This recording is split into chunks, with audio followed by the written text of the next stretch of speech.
Hello, everyone, and welcome to ISE podcast. We're going to be doing this hopefully very regularly from now on. I am going to be interviewing people from ISE, some students, some staff, and they're going to share their story. Okay, today we have Rafaela from Brazil. You're very welcome, Rafaela. Thank you so much. So Rafaela, I just want you to go back to the very first day.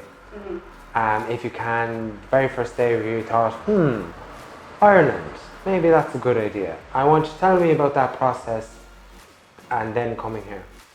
So my process to come here was a bit funny because I got an exchange program for the United States to be an au pair, and because of pandemic, I couldn't go, so I couldn't get the visa, and I felt a bit stuck in Brazil. I didn't want to stay there, but after the pandemic, I was literally like, I put in the Google, what country is easier to get the visa and I can go. So it was like the first one, Ireland.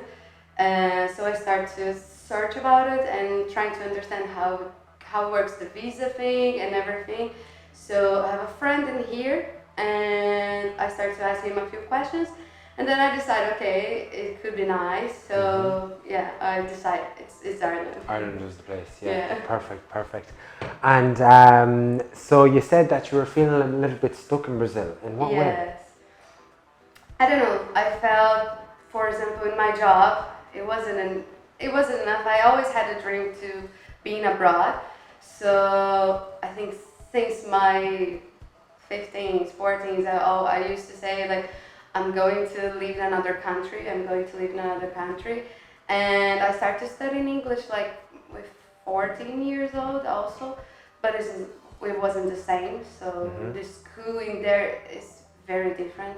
So I think I decided like to come, and when I came, I feel like, okay, now this is the place I can study right now. So yeah, that's it. Yeah. So you said that you've been studying English since you were 14. And when you first came to ISE, what level did you come into? So ISE, it was my third renovation. So when I came in a different school, and here is my third renovation. And in here, I came in the C1, but at first when I arrived, it was in the upper intermediate. And for you, like I know everyone is different, but for you, what has been the most challenging thing about learning English in particular? I think it's different for everyone, but for me, I don't know, I put for myself as a goal, I will speak in English. So even since I arrived, I say to myself, I'm going to have friends. I know like the Brazilians, the community Brazilian here is huge, but I always put for me as a goal, like I will have a different nationality friends so I can speak more. So for me, I think the English is most the accent to people understand us or we understand them, but I think the accent is the thing like make us is a particularity. So my accent is and like the Irish accent is them. So like each one has a different one. So for me, I think this can be a bit tricky, but it's not the end of the world, you know. I often find that the hardest thing about learning the language is understanding the accents. You know, like we grew up watching American movies, watching English movies, which is very, very clear and easy to understand. And then the people come here and they hear people from Dublin and they're like, what? You know what I mean? And it's such a so many diverse accents around the country. So for you, like, how long did you say you've been here in Ireland? In Ireland, it's a year and 8 months. A year and 8 months. Yeah. And for you, what has been like the one thing that you had to get used to the most about living in Ireland? I think it's the weather. Of course. I have to say it's the weather because it's changing a lot. So for example, when I arrived in here in the beginning, I was thinking like people who just walk in the streets just with a cap Mhm. and the jacket. It was crazy because there is no umbrella. And now I'm doing the same. So Yeah. I'm just like, at some point, I'm just walking in the rain and I'm just like, okay, that's it. That's it. So Yeah. Yeah. definitely the weather. Yeah. Yeah. I often say to the students that come here, like, on a good day is no rain, no pain. You know, if Yes. it's not raining, then there's no problem. You know. Exactly. So, can you tell me a bit about any difficult moments that you might have had in the last year and a half? Like what? I Like, for example, homesickness or. That was my first thing. So, for example, for me, when I arrived here, I got 1 week in the hostel, Mhm. and in there, I stayed there. But like for this week was okay. So I was running to find a house, and I literally found one house in the city center, and half price, and then the other one was a bit far and was a bit expensive. And I chose the first one because it was cheap, but I have to share the room with a guy. So I spent like 3 weeks in there, and I didn't sleep at all because as a woman, it's hard. So I was literally sharing was the guy bed in here, and my bed was here. So just because you don't have anything to do, so at the same time I was searching. I was trying to find a new houses, like a new interviews for the place, but it is hard. Yeah. So I think this might be the challenging thing I have in here. I think for the job also to put yourself to find a job you really like it, or also like the beginning find a job. It is challenging. It is hard. So. Yeah. Yeah. Absolutely. Yeah, I was going to ask you that. Like, finding a job in Ireland. Like, I think, in my opinion, you can find a job in Ireland if you're not too picky or choosy about what you do. But what has your experience been like? Did you change job a lot, or was there any difficulties there? Yes, I changed job a lot, and it is not common that in Brazil, for example, because usually you start to work in a place and you stay like 1 year, 2 years. So in here, when I heard people say like, oh, I stayed in this 1 week and I didn't feel myself in there, so it wasn't for me. At the beginning, I thought, okay, this is a bit crazy, but I understand. Okay, this place, I have a few experiences like place they didn't pay me, or in the beginning they say something and then in the end was different. So I think I didn't force myself to stay in any place until I felt uncomfortable. But now, for example, after a year basically, I'm in here a year in 8 months. I'm working my area, so as an accounting, and I can say it's possible. So people believe like it is impossible to find a job in the area, or it is impossible to get a different thing, but it is. And also today my boss told me something like he regret to didn't apply for a jobs before because he thought his English wasn't good enough. And when he started the company we are working, he met people that couldn't make the sense properly, and they were working as an accountant. So he was saying like, I could do this, I could do this before, I could done this before. So I think it's hard to say, but it is possible. So we felt like, okay, it's not enough. My English is not enough. I cannot do this. But I think after my experience in here, I didn't stop until I found the job I like it. So now, for example, I'm pretty happy in my job. I can say I'm going to stay in there definitely. Like I have a future plans for there, and they have also. So I think when you feel uncomfortable, you should keep trying to change, because this is you don't feel this is your place, you should try to find another. It happened to me. Absolutely. So this is a very good news story that we have here. Yeah, very successful. Happy days. So about ISE, our amazing school. What do you think is your favorite thing about ISE, or what do you think is the mood around the students, or what is the atmosphere like for you? So for me, be honest, my favorite thing is that we don't need to carry the book. Because in the previous schools I've been, we have to carry the book, and you don't care much the book, so not by purpose, you know, we are in a rush all the time, so. Yeah.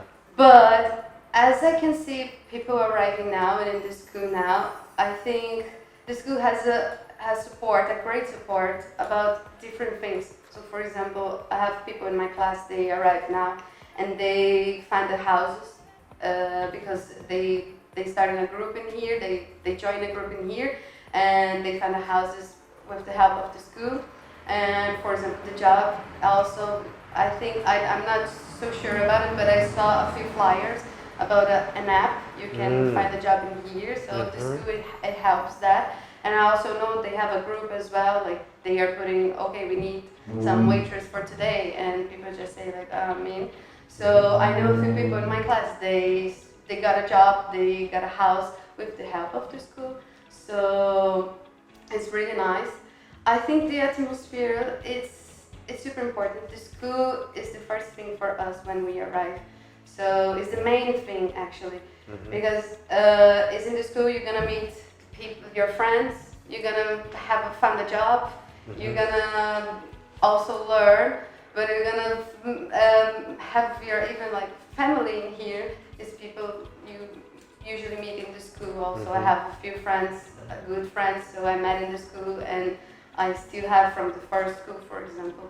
So I think in here the atmosphere is really nice. I like they have a few different events. So I like this. So for example, to go Galway or something like that, that's different places. It is hard for us because we don't have car.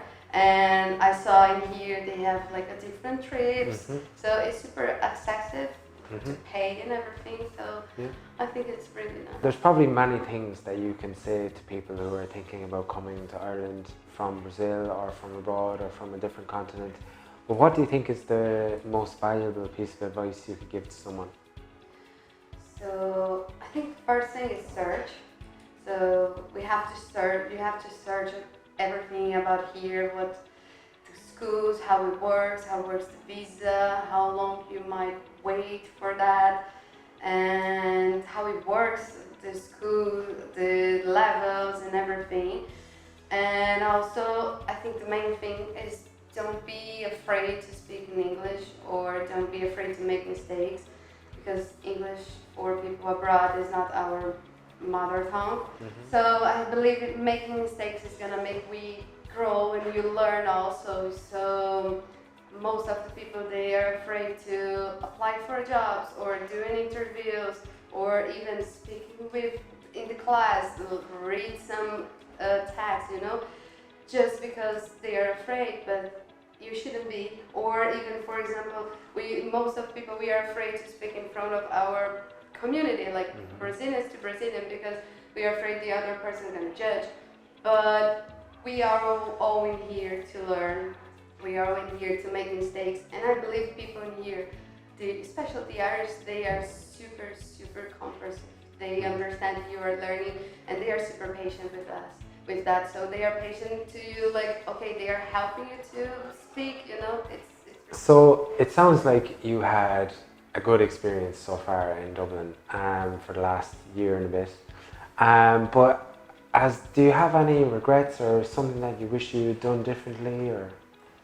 Yes, I think I put too much pressure on myself, so I didn't enjoy most of the things I could do. For example, just going out and to Hove or to Leary, for example, because I was so focused. I want to find a job. I want to do this. I want to do that. I think I understand this with myself in here and with therapy, that I overthink a lot. So for most of the things, so I have my goals and to achieve, I was just got crazy. So when I say, I'm saying like for a job situation, it sounds just easy. It was like, oh, okay, but I had a lot of pressure on myself, by myself. So for a few times I didn't go out, I didn't do much stuff. And in here, it was, even if you don't have much money, it's easy. You pay €1 for the bus and you buy something in Tesco and you just go for a nice place and you can have a fun and different day. Like, it's not expensive. I mean, you know what I mean? It's okay, you just go and do a different thing. I think I didn't allow myself to do that much. So if I would say like I regret only this time with myself. I wasn't patient with myself and with the things I couldn't control. Yeah. So there was a few things that wasn't under my control, so it drives me crazy. And I think, yeah, now it's way better. I understand with my mistakes. So yeah, I think that's it. Yeah. So now that you have a bit more free time, like you said, you're a bit easier on yourself. What do you think is your favourite thing to do in Dublin? Maybe about the nightlife in Dublin or anything like this? I think the Dublin has amazing nightlife. It's always busy, so since Friday, Saturday, you always can find something to do. And I think one of my favorite things is just to meet different pubs, because I don't know how you call that culture. You just go for a pub and you get Pub crawl. Pub crawl. Yeah, you have a pint in a different pub. I think this is super cool and funny because all the time you don't need to sit and stay along. You just can go for different ones. So I like this. I like in general the nature part in Dublin. So you can always find a park to sit and have some lunch or a picnic. So I like this part, and also it's close to most of the things, so you can just do a small trip inside of Ireland, because Ireland is huge and amazing. So I think my favorite thing is just discover different things to do in here. Yeah, I think one of the best things to do in Dublin is to go for a pint, and you know, in a simple way, you know. Rafaela, thank you so much for today. You were very good, and I hope you enjoy the rest of your stay in Dublin. Okay, thank you so much, guys. That's all we have for today. Okay, join us next time where I'll be speaking to another student or a member of staff in ISE about their experience in Dublin and the highs and lows of Dublin and their experience in general. So thanks, guys, and join us next time. Bye bye. Rafaela, you're amazing. Thank you so much.